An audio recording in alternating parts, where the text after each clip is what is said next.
이번 한 주간도 하나님이 주신 은혜 가운데 감사하는 삶을 살아갈 수 있기를 원해요.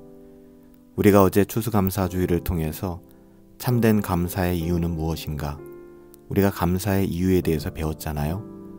믿음이 아니고서는 참된 감사에 접근할 수 없는 것 같아요.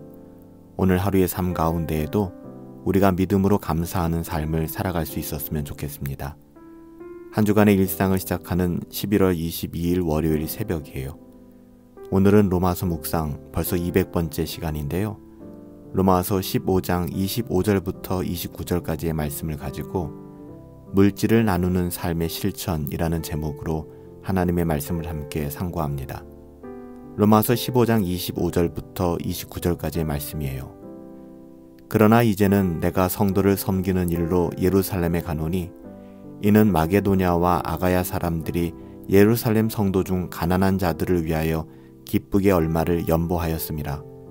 저희가 기뻐서 하였거니와 또한 저희는 그들에게 빚진 자니 만일 이방인들이 그들의 영적인 것을 나누어 가졌으면 육적인 것으로 그들을 섬기는 것이 마땅하니라.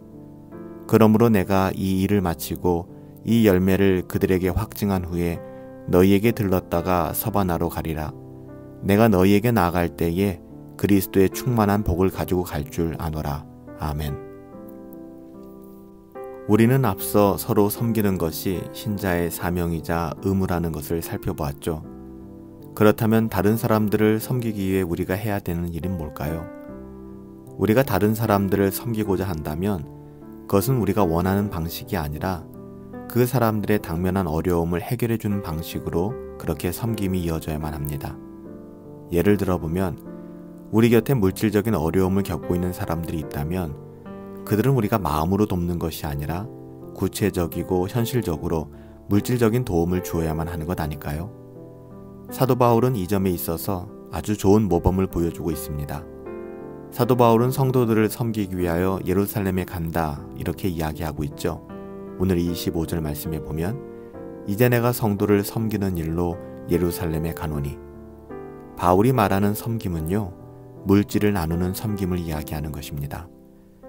26절에 가보니까 이는 마게도냐와 아가야 사람들이 예루살렘 성도 중 가난한 자들을 위하여 기쁘게 얼마를 연보하였음이라.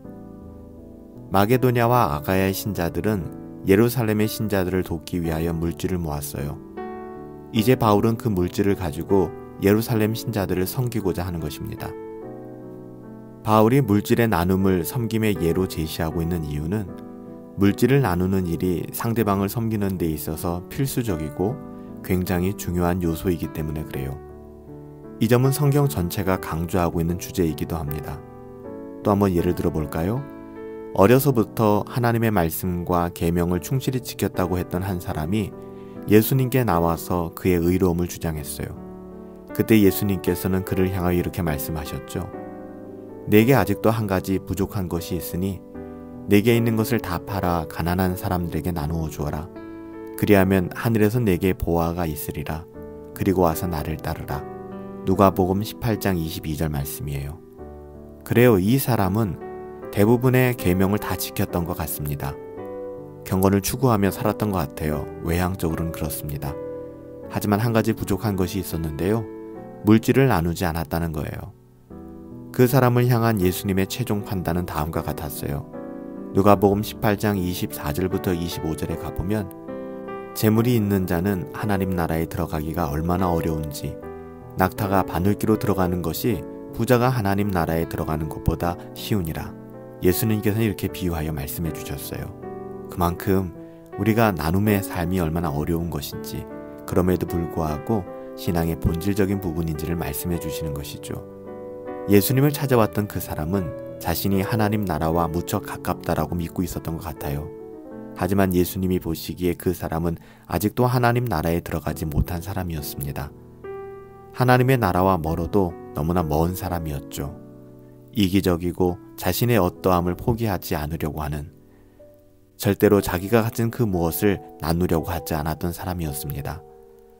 이처럼 어려운 사람들을 위해 물질을 나누느냐 그렇지 않느냐 하는 것은 신자의 경건을 판단하는 데 있어서 굉장히 중요한 기준이 됩니다.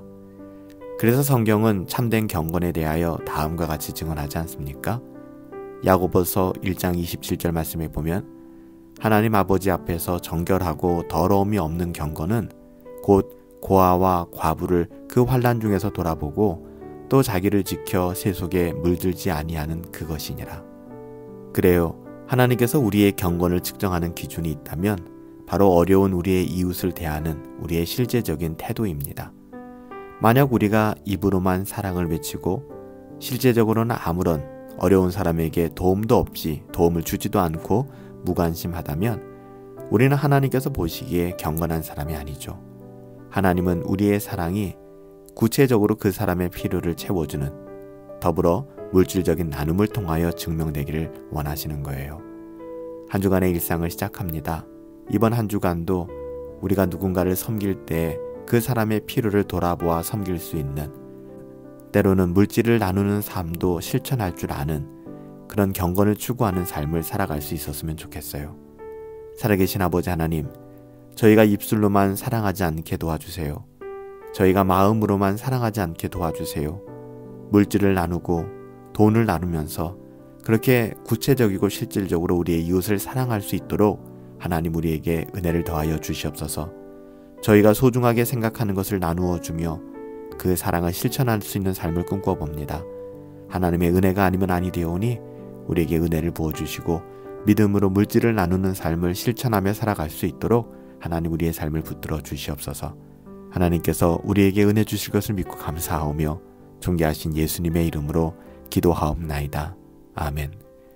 이제 로마서 묵상도 거의 막바지에 이르고 있습니다. 이번 주면 다 끝나게 되는데요. 특별히 하나님께서 우리에게 순간순간마다 주시는 말씀을 붙잡고 정말 하나님의 자녀답게 경건을 추구하며 실천하며 그렇게 살아갈 수 있게 되기를 축복합니다. 이번 한 주간도 감사하는 삶을 살아갑시다. 늘 성령 충만하시고 행복하시고 우리 주님과 함께 승리합시다.